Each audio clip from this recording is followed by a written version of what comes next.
and you've frozen. Oh, have we? Are we back? Oh, we're moving on our little camera. Is it still frozen? Yeah, they've changed Skype again, so the tools have changed as well. Are we still frozen? Well, that's a bit scary.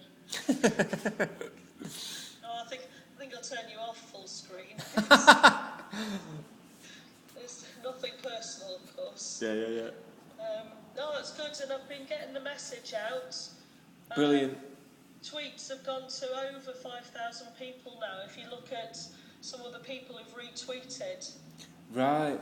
stuff that we've sent on, there's a guy called Andy Marshall. Do you know him in Manchester? No. An architectural photographer who shared some of your stuff today, and he's got nearly 4,000 followers. Blimey heck. So, you know, Right. it's happening.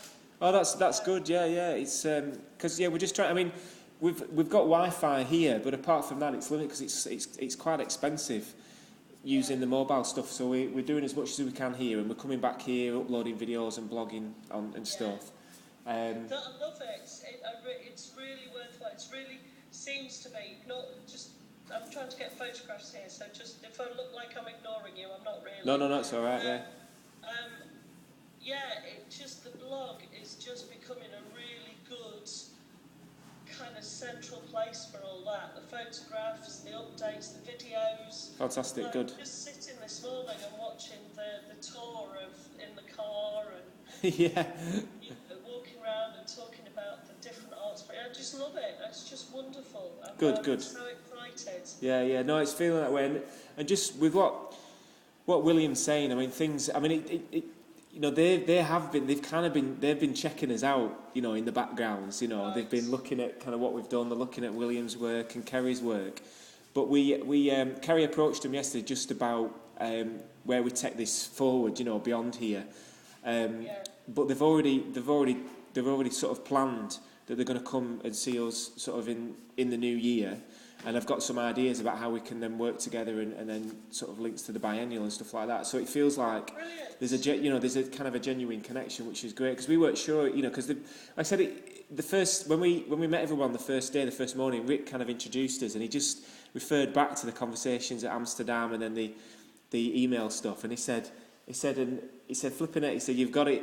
You're here, you made it happen. You're obviously people that get things done. We'd have taken months and months talking about this.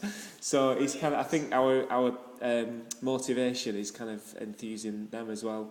But I mean, Rick he's kind of been everywhere with all this stuff. He's been all over the place, and it's kind of a privilege that they've kind of taken us in this way, and you know, and the kind of the connections with how we're describing the area that we're living in and working in, and some of the challenges around all that. There's loads of parallels with kind of different terminology and stuff like that, but there's loads of parallels with the conversation we're having with workers, and people are just really open to have those kind of dialogues and conversations. They just kind of spiral off, and people that we're with, you know, like Nahid and stuff like that, they're just really kind of engaging in those kind of conversations.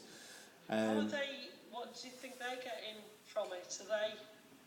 Well, they kind of. I think there's still a sense of like they're not sure what this is all going to mean in Briarfield, but they're kind of thinking about it. You know, they're thinking about the challenges that they're facing there and how things have been resolved here, and on how can they apply that sort of stuff. I mean, Nahid, with his organisation, is working on a sort of a cyber cafe. In the cyber cafe, they're actually looking at creating a proper cafe, which is something that Briarfield needs. So we've just been sort of knocking around what that could look like and how we can support that, and just having the space, I think, and the time to do that in various different ways is the bit that seems to be working well.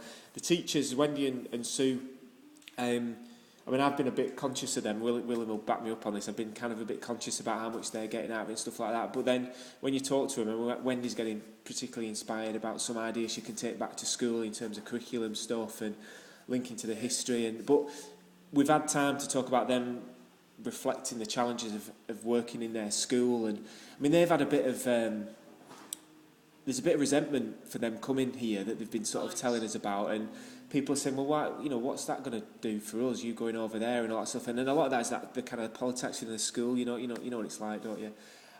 So I've been a bit conscious of making sure that they do get something, but you know, they seem to be absorbing it and kind of getting there. And Wendy's trying to find time to get ideas down on paper. So I think I've had to chill out a little bit and just allow people to kind of just take it in, and do you know what I mean? Well, you know what I'm like. Yeah. And we've had to find, like yesterday, to be honest, you know, we spent the time, everyone kind of went off and did their own things, and some of them just went and did a bit of shopping because the first day was so intense. People were like overloaded, and it's trying to just balance all that out with you know, the jet lag thing, the being here, and you know, everyone's so welcoming but enthused, and conversations kind of go a bit crazy sometimes with everything that goes on, and then people just need a bit of space. So but it feels like people are kind of getting into it. Thea's kind of getting into it, and she's been talking to people. She's got interviews set up to inform something that she's kind of germinating in her head about doing some work in Brayfield, which is great. It feels like it's going well. Yeah. It kind of feels to me like you know, I spent a year at Centre for Arts Development training in Liverpool, right? Which was very kind of community activist, very kind of politically active arts place, and it feels like getting back to that almost. Yeah. You know, it's like you know, that wasn't perfect by any means, but that experience, I think, I'm now hearing just in the way people are talking, some of the things that were really strong and positive about being on that course for the year, you know, about the role of community arts, and a much more politically active and socially active kind of perspective. And it's some of the things which I felt had started to be missing from Action Factory in the last 10 years. Right. Action Factory came out of that. Action Factory came out of the kind of political, social struggle, but then it became something else, and it feels like this is just fantastically kind of resetting and regrounding everything.